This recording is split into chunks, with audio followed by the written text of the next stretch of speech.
எப்படி இருக்கீங்க? நல்லா இருக்கீங்களா? இப்போ நம்ம உபாகமம் 28வது இடத்த வரிசையா பார்த்து வரோம் தானே. இதுல 114 சாபங்களும் 65 ஆசீர்வாதங்களும் இருக்குது. சாபங்கள் தான் ரொம்ப இருக்குது.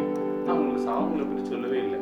ஏன்னா நீங்கள்லாம் ஆசீர்வதிக்கப்பட்ட பிள்ளைகள், ஆண்டவர் அழைத்து கொள்ளப்பட்ட பிள்ளைகள்.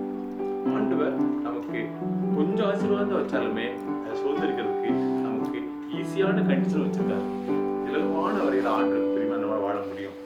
வச்சோடனே பார்த்தீங்கன்னா அந்த 65 ஆசீர்வாதங்களும் உங்களுக்கு சொன்னார். சரிங்க தானே? புரிஞ்சுக்கிட்டு தானே? அவர் சத்தத்திற்கு செவி கொடாதே போவாயாக்கில் இப்பொழுது சொல்லப்படும் சாபங்கள் எல்லாம் உன்மேல் வந்து உனக்கு பலிக்கும்.